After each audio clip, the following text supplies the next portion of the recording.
News અસલ ગુજરાતી મિજાજ. નમસ્કાર, આપની સાથે હું છું લવલી. અત્યારના સમયમાં ડિજિટલ બધું થવા જઈ રહ્યું છે અને ડિજિટલ વસ્તુઓ થાય છે અને એટલા માટે લોકો જ્યારે સ્માર્ટ ડિવાઇસીસ યુઝ કરતા હોય છે એવા સમયમાં સ્માર્ટ ડિવાઇસીસ એ તમારા ઉપર આડકતરી રીતે પરંતુ સીધી નજર રાખે છે. કઈ રીતે ખબર પડે છે કે જ્યારે આપણે એક એક્ઝામ્પલ લઈએ તો તેના પરથી ખબર આવે. આપણે કોઈ પણ વસ્તુ ખરીદવાની હોય અથવા તો અન્ય કોઈ પણ વસ્તુ જ્યારે આપણે સર્ચ કરતા હોઈએ છીએ પછી એ જ વસ્તુ આપણને વારે ઘડી અલગ અલગ જગ્યાઓ પર દેખાતી હોય છે. તમે ગૂગલ ક્રોમ પર જાઓ કે અલગ અલગ કોઈ પણ જગ્યા પર તમે જાઓ, સોશિયલ સાઇટ યુઝ કરો એટલે તમને એ જ વસ્તુ દેખાતી હશે જે થોડાક સમય પહેલાં તમે સર્ચ કરી હશે. એનો સીધો મતલબ એ થાય છે કે જે ડિજિટલ ડિવાઇસીસ છે એ તમારા ઉપર સીધી નજર રાખે છે અને તમે શું એક્ટિવિટી કરી રહ્યા છો અથવા તો શું શોધી રહ્યા છો, શું ઈચ્છો છો, એ તમામ વસ્તુઓ પર નજર છે. અને એટલા જ માટે આજે આપણી સાથે ચર્ચા કરવા માટે માનસી શાહ જોડાઈ ગયા છે, જે સાયબર એક્સપર્ટ છે. સ્વાગત છે માનસીજી આપનું નેટવર્ક ન્યૂઝમાં. જી, સૌથી પહેલા એ સમજીશું કે જે સ્માર્ટ ડિવાઇસીસ છે આપણી પર કઈ રીતે નજર રાખતા હોય છે.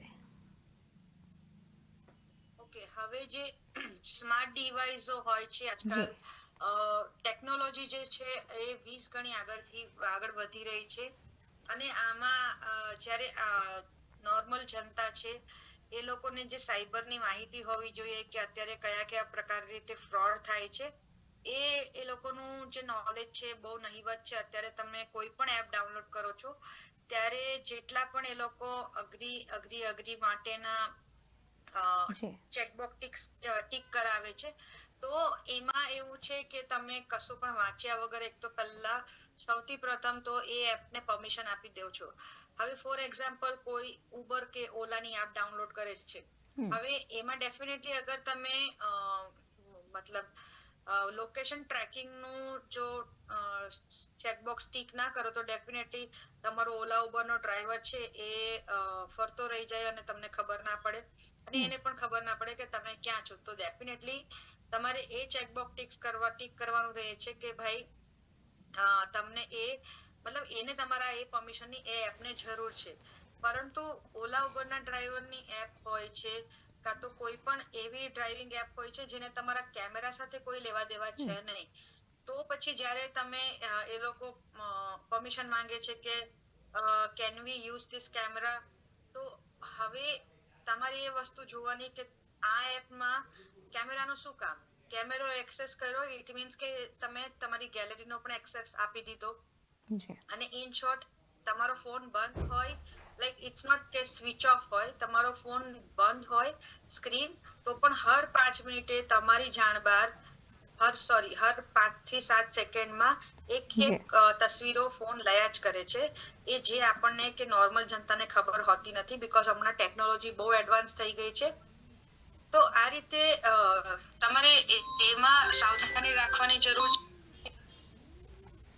જી, ડેટા કે તમારું આઈડેન્ટિટી એ જ તમારું મહત્વનું પાસું છે કે ભલે તમે નોર્મલ જનતા તરીકે વિચારતા હોય કે મારો ડેટા કાં તો મારું કઈ પણ વસ્તુ લીક થાય તો હું કઈક લાઈક ઇલોન મસ્ક નથી કે કોઈ પણ મોટો નેતા નથી, પરંતુ આ જ ડેટા એ લોકો જે સેલ કરે છે. હવે ફોર એક્ઝામ્પલ કે તમને પિઝા બહુ શોખ છે અને તમે એવરી ટાઈમ તમારા મોબાઈલમાં કે તમે કેમેરામાં તમારા પિઝા સાથે જ્યારે તમે ખાતા હો ત્યારે એના ફોટા તમે લેવ છો. હવે આ ડેટા સેલ થાય છે બીકોઝ ડેટાને ફિલ્ટર કરે છે લોકો. હવે એ ડેટા સેલ થાય છે પિઝા કંપનીને કે આ ભાઈ આટલા વખતે આટલા વીકમાં આટલા મહિનામાં આટલી વાર પિઝા ખાય છે. તો પછી તમને જેટલી પણ ન્યૂઝ આવશે, જેટલી પણ ઇન્ફોર્મેશન આવશે એ પિઝા રિલેટેડ વધારે હશે અને તમને એ ચક્રવ્યૂહમાં એ લોકો ફસાવી દે છે કે ભાઈ તમે ક્યારે પણ તમારો ફોન ખોલો તમને ઈમેલ, તમને SMS, તમને ઓફર્સ એ બધી પિઝા રિલેટેડ વધારે આવે છે. સો આ એક જાતનું એ લોકોનું સેલિંગ પોઈન્ટ છે કે કસ્ટમરને કઈ રીતે પોતાનો માલ સેલ કરવાનો. તો આ રીતે મતલબ જે વસ્તુ હિડન હોય છે એ તમારે જાણવાની જરૂર હોય છે કે ટેકનોલોજી જેટલી પણ તમે નવી વાપરતા રહેશો એના પ્રોઝ એન્ડ કોન્સ હશે. તો તમારે એ બાબતનું ધ્યાન રાખવાનું હોય છે. તમે ડેટા ઇનડાયરેક્ટલી કોઈને ને કોઈને સેલ કરો છો અને અત્યારના જમાનામાં ડિજિટલ યુગમાં તમારો ડેટા, તમારી આઈડેન્ટિટી તમારી સૌથી મહત્વની છે.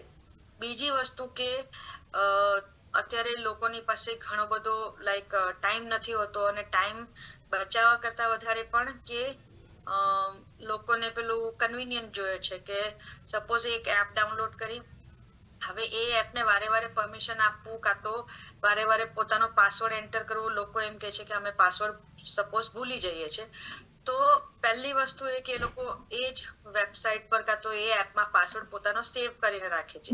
So that is the big point, કારણ કે કોઈ પણ વ્યક્તિ પોતાનો આવી રીતે પાસવર્ડ સેવ કરે એટલે તમે ઇનડાયરેક્ટલી સાયબર ક્રાઇમને, સાયબર ફ્રોડ્સને તમારું એક્સેસ આપી દીધું. કે સપોઝ ફોર એક્ઝામ્પલ કોઈ બેંક યુઝ કરે છે પોતાના ફોનથી, હવે એ બેંકમાં વારે વારે પાસવર્ડ ભૂલી જાય કાં તો પાસવર્ડ નાખવો ના પડે, એટલો ટાઈમ ના હોય, એ માટે એ બેંકની એપમાં એ લોકો પોતાનો પાસવર્ડ સેવ કરીને રાખે છે. So that is the big point, અને એ રેડ ફ્લેગ છે કે તમે તમારી બેંકનું આખું એક્સેસ સામેવાળા ફ્રોડને આપી દીધું. કારણ કે પાસવર્ડ સેવ રાખ્યો છે એટલે તમારા ફોનમાં ડેફિનેટલી કેટલા બધા માલવેર ફંક્શન્સ હોય છે, કેટલા બધા સ્પેમ ઈમેલ હોય છે, અને એ ઈમેલમાં તમે કોઈ પણ બાય ચાન્સ ક્લિક કરો તો એ સ્પેમ ઈમેલમાં એ લોકો માલવેર ફંક્શન હોય જ છે, જે વાયરસ એક્ટિવ થઈને તમારો પાસવર્ડ ચોરી કરી લે છે. પાસવર્ડ ચોરી કરી લેતાની સાથે તમારું બેંક એકાઉન્ટ ખાલી થઈ જાય છે. તો આ બધી વસ્તુઓનું તમારે તકેદારી રાખવાની છે કે તમારે અગર અને અત્યારે અમુક લોકો શું કરે છે કે ભાઈ ઘણા બધા પાસવર્ડ હોય છે કે ભાઈ અમને યાદ નથી રહેતા, એ લોકો પોતાની જાતે પોતાનું એક ગ્રુપ ક્રિએટ કરે છે within family members or within husband and wife કે this is my bank password, this is my email password, whatever it is. So હવે એ ગ્રુપની અંદર તમે ઓલરેડી પાસવર્ડ સેવ કરો છો વોટ્સએપ પર. હવે ઇન્ટરનેટ પર જે પણ લખો છો તમે, ભલે તમે નાના 5 વર્ષના છોકરા હોવ ત્યારે લખો અને તમે જ્યાં સુધી તમારી એજ 60-70 યર્સની થાય, ઈમેલ પર મતલબ ઇન્ટરનેટ પર તમે જેટલી પણ વસ્તુ લખાણ કરો છો એ આજીવન સેવ રહે છે, એ ક્યારે પણ ડિલીટ નથી થતું. તમને એમ લાગે છે કે તમે વોટ્સએપનો રેકોર્ડ ડિલીટ કરી દીધો, પણ એ ઇન્ટરનેટના સર્વર પર ક્યાંક ને ક્યાંક સેવ હોય છે.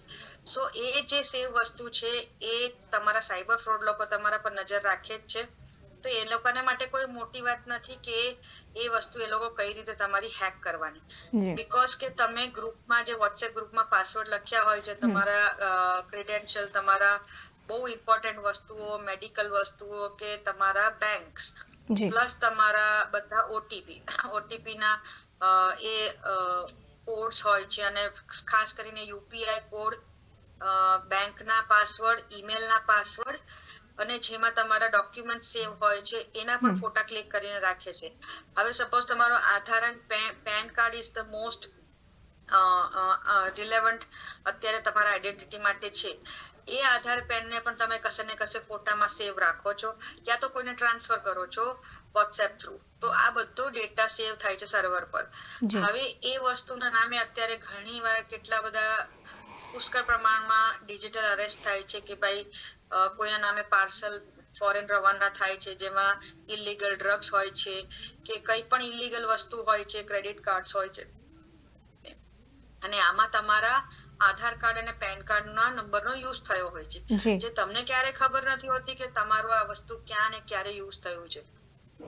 પ્લસ તમારો ફોન નંબર પણ એમાં યુઝ થાય છે, અને આ રીતે તમને ડિજિટલ અરેસ્ટ કરીને તમને કલાકો સુધી વિડીયો કોલ પર બેસાડીને સામેવાળા પોલીસના કપડાં પહેરીને એ લોકો તમને ડિજિટલ અરેસ્ટ કરે છે 2-3 કલાક સુધી, કાં તો કોઈ પણ સિનિયર સિટીઝન હોય તો 1 કે 2 દિવસ સુધી તમારી પાસે પૈસાની માંગણી કરે છે, અને તમને ધમકાવે છે, ડરાવે છે કે તમે અગર આ પૈસા નહીં આપો તો તમને ડ્રગ્સના કેસમાં સપોઝ 15 વર્ષની જેલ થશે, કાં તો કોઈક એવા ન્યૂડ વિડીયો હોય છે કે જે ડરાવી ધમકાવીને તમને બતાવીને કહે છે કે અમે તમારું સોશિયલ મીડિયા પર વાયરલ કરી દઈશું, અને એ રીતે તમને સમાજનો ડર આપીને કે તમારી આઈડેન્ટિટી એટલે તમારું જે જાન પહેચાન છે એ તમારું ખતરામાં આવી જશે. સો તમારી સામે તમારી ઇજ્જત ના નીલામ થાય એટલે માટે તમે પૈસા આપો છો.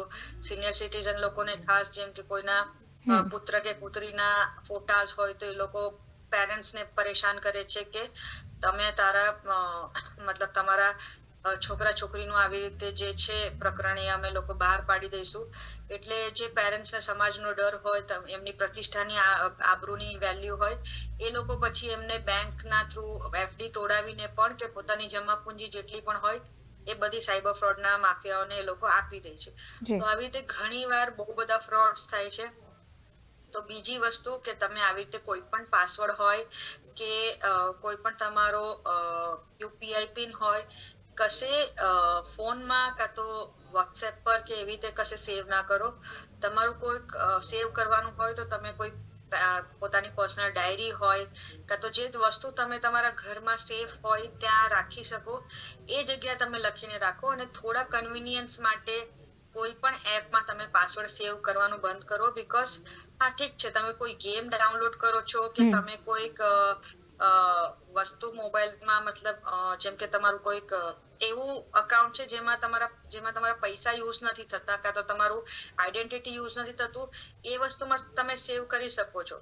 જેમ કે કોઈક ઘરે કોઈ યંગસ્ટર્સ હોય છે મોબાઈલમાં ગેમ્સ રમે છે, તો એમાં તમે પાસવર્ડ સેવ કરી શકો છો. Because there is no use કે તમારું એ પાસવર્ડ ત્યાંથી એ લોકો કોઈ હેક કરે તો પણ કઈ પ્રોબ્લેમ થાય.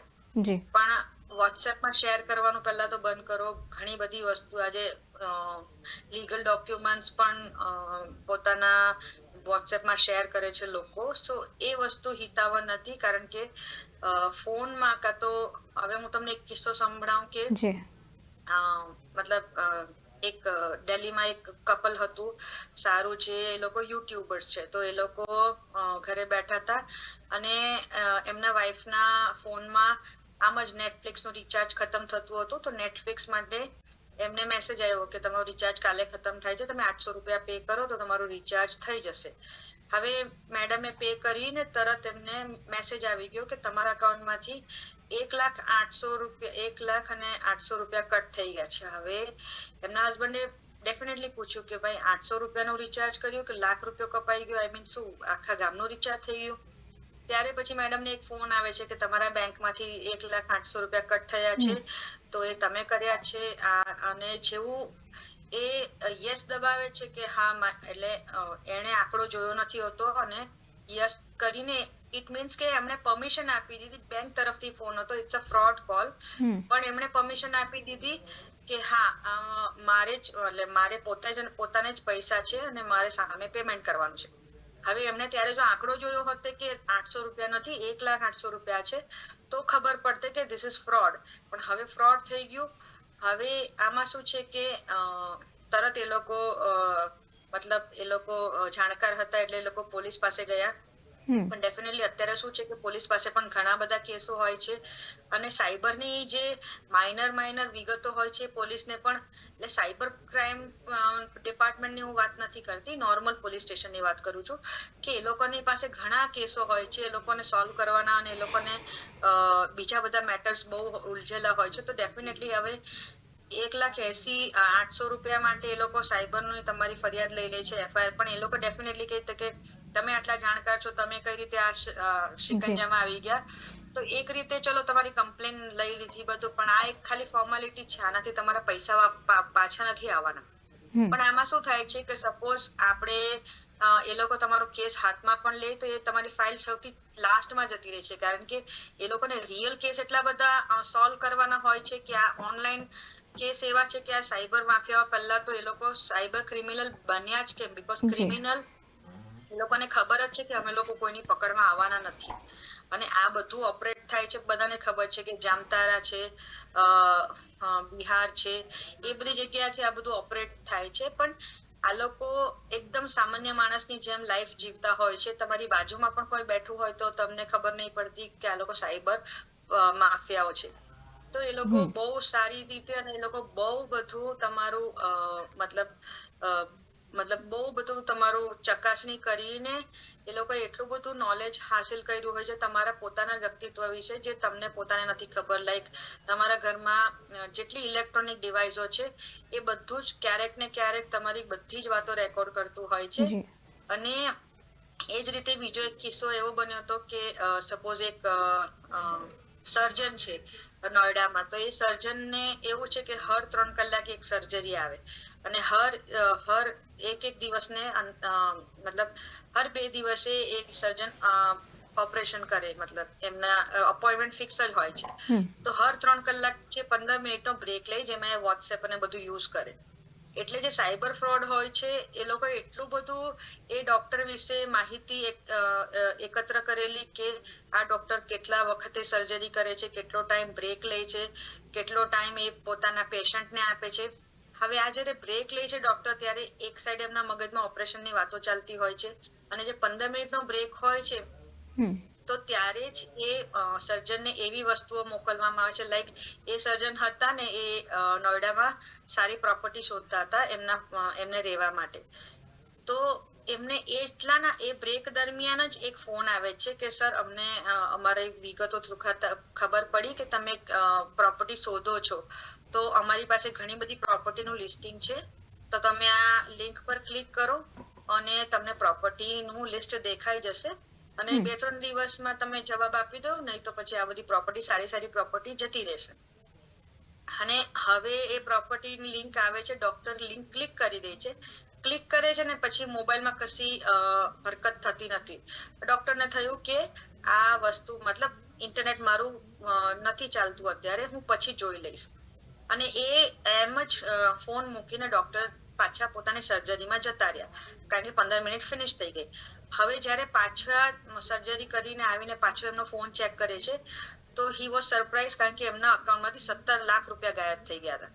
બીકોઝ હવે આમાં શું હતું કે ડોક્ટરને જે ફોન આવ્યો અને ફોન પછી જે લિંક આવી, એ લિંકમાં એ માલવેર વાયરસ હતો, અને ફિશિંગ દ્વારા એમનું અકાઉન્ટ આખું હેક થઈ ગયું.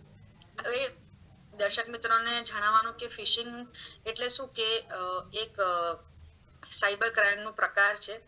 ફિશિંગ એટલે જ્યારે આપણે કોઈ પણ જગ્યાએ ફિશિંગ કરવા જઈએ, મતલબ માછલીને પકડવાની હોય, તો ડેફિનેટલી આપણે માછલીને ચારો નાખીએ અને માછલી એ આપણી જાળમાં ફસાઈ જાય, ચારો ખાવા આવે એટલે. આ જ રીતે ફિશિંગ સાયબર ક્રાઇમમાં પણ છે કે તમને ફિશિંગ ઈમેલ મોકલવામાં આવે કે તો SMS મોકલવામાં આવે. ઇટ મીન્સ કે નકલી ઈમેલ અને નકલી SMS હોય છે. હવે એમાં એવું હોય છે કે લોકો 100 લોકોને એક સાથે ફિશિંગના ઈમેલ મોકલે છે કે જેટલા લોકો ફસાયા એટલા ફસાયા, બાકી લોકો નીકળી ગયા એ જાળમાંથી. It's like that. તમને એ ઈમેલમાં એક લિંક આવે છે કે ફોર એક્ઝામ્પલ કે today there is a big offer for iPhone 15 અને એ ઓફર તમારે મેળવવી હોય તો તમે આ લિંક પર ક્લિક કરો. અમને બધાને ખબર છે કે iPhone 15 iPhone 16 ની ઘણી બધી ડિમાન્ડ છે, એટલે જે પિન પોઈન્ટ હોય છે અને જે વસ્તુ લોભામણી અને લાલચવાળી હોય છે એ જ રેડ ફ્લેગ નું કામ કરે છે કે તમને જ્યારે કન્વિનિયન્ટ લાગે અને એ જ કન્વિનિયન્ટમાં તમારું એ લોકો ફ્રોડ છુપાયેલું હોય છે, તમને ખબર પડતી નથી. હવે જેવું તમે ઓફરને માટે ક્લિક કરો કે ભાઈ iPhone 16 માટે કોઈ સારી ઓફર હોય તો ચલો હું બાય કરી લઉં, જેને બાય કરવો હોય છે, અને એવા લોકોને જ એ લોકો ઈમેલ મોકલે છે કે જેનો ડેટા કલેક્ટ થયો હોય છે. જેમ કે પિઝા વાળાનું મેં એક્ઝામ્પલ આપ્યું, એવી રીતે આઈફોન વાળાનું જે આખો વર્ગ છે કે કોને એ લોકોની પાસે ડેટા હોય છે કે કોને iPhone 16 ખરીદવાની મતલબ ઈચ્છા છે.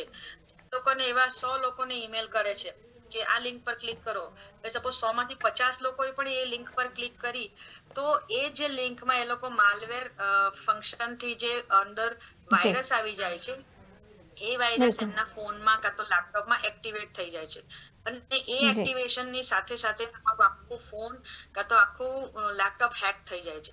પછી તમારા ફોનમાં જેટલી બધી વિધિઓ થાય છે, લાઈક કોઈ બેંકના મેસેજ આવે, તમે ઓટીપી શેર કરો છો, ઓટીપી આપો છો, લેપટોપમાંથી તમે કોઈ પણ પ્રકારનું ક્રેડિટ કે ડેબિટ કાર્ડથી પેમેન્ટ કરો છો, તો આ બધી વસ્તુ પેમેન્ટ કરવા માટે જે ક્રેડિટ કાર્ડનો નંબર નાખો છો, ડેબિટ કાર્ડનો પિન નાખો છો, એ બધું વસ્તુ સામેવાળા માણસના સ્ક્રીન પર આવી જાય છે. એટલે તમે તમારા જાતે જ તમારું બેંક એકાઉન્ટની બધી ડિટેલ સામેવાળા માણસને આપી દીધી. તો આ જ રીતે ડોક્ટરની સાથે થયું કે એમણે ઈમેલ લિંક ક્લિક કરીને જતા રહ્યા અને એમના અકાઉન્ટમાંથી 17 લાખ રૂપિયા ગાયબ થઈ ગયા.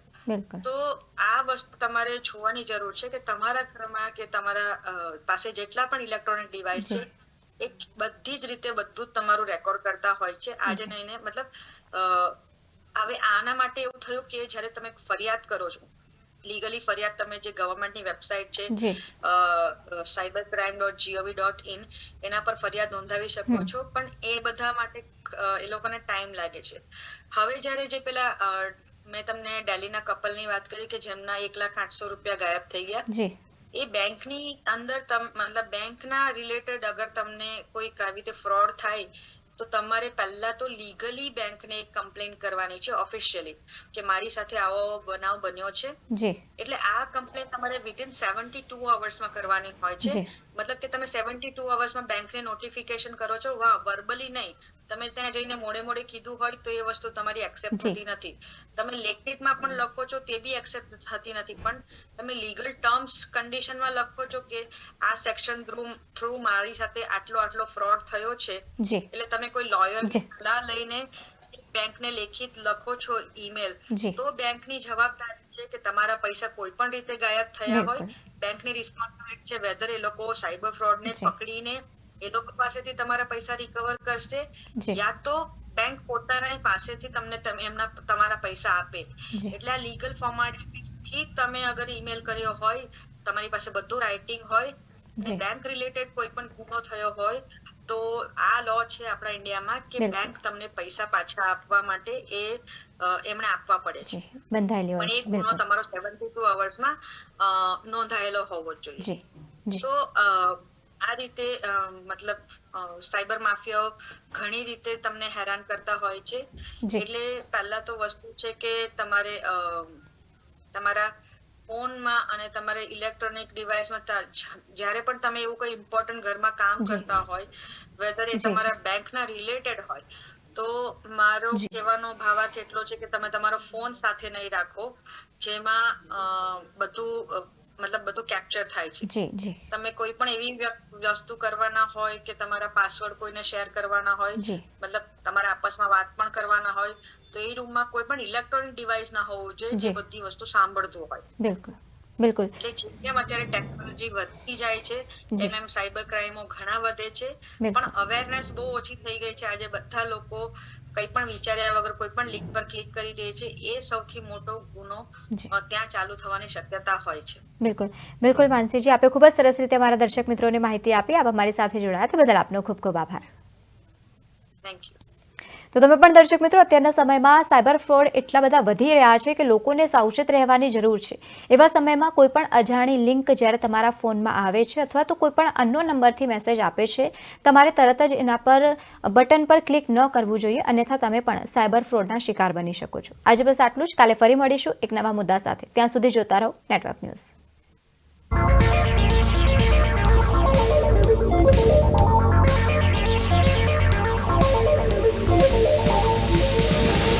પાટનગર નેટવર્ક ન્યૂઝ, અસલ ગુજરાતી મિજાજ.